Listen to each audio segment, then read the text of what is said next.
assignment suggested that as an attention getter I use, quote, our heart-wrenching story, some startling facts, a simple and poignant visual reminder of the problem, etc. After much deliberation and countless minutes of hard work and toil, I believe that I have created an attention getter that embodies each of these attributes in a very powerful and meaningful way. With your permission, I would like to present it to you at this time. A recent survey found that 112% of cancer patients believe that this baby panda will never learn how to read.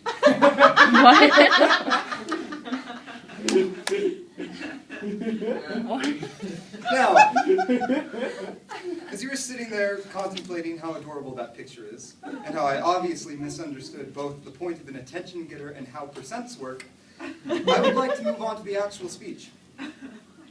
For me, the most difficult part of a speech is choosing a topic. This time around it was even harder because, first of all, I'm last on the set list, meaning that you've just heard 11 other speeches and were completely tuned out by the fourth one.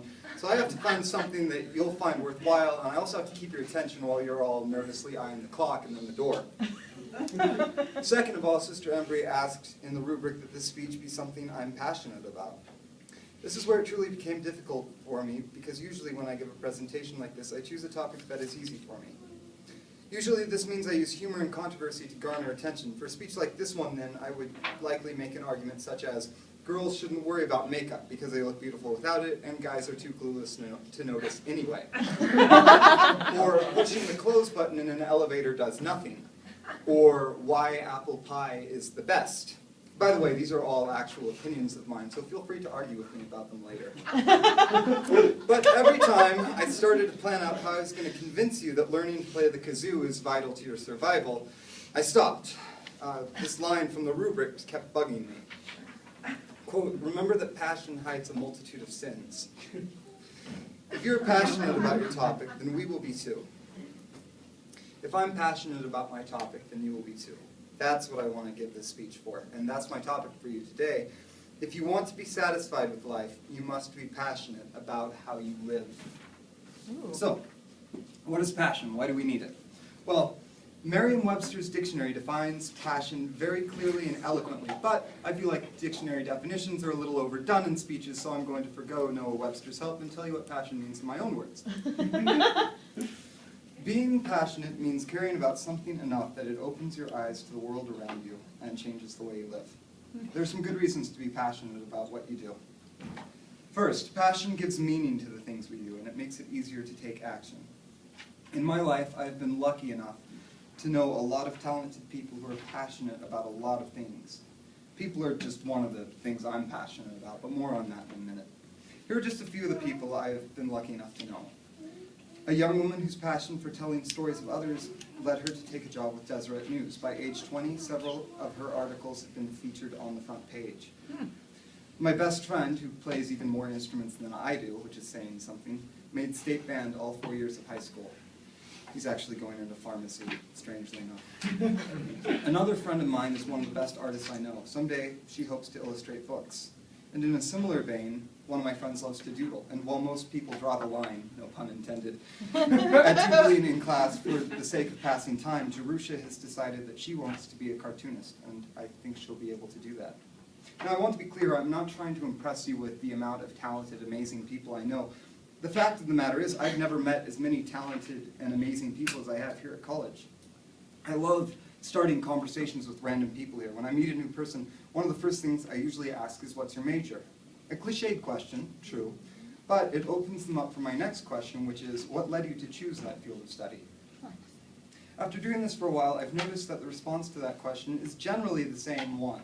Often the person becomes very excited, and when they see that I'm willing to listen, they'll tell me about their passion. Last Friday, in fact, while I was waiting in line in the costume shop, I ran into 4 people checking out Roman costumes to do a Monty Python sketch about sociology, and had a fascinating conversation about societal behavior. Number 2, passion gives your life purpose and direction. Let me repeat that. Passion gives your life purpose and direction. And at no time in your life is that more important than right now. Applying for college was a challenge for me, because honestly, I had no idea what I wanted to do with my life.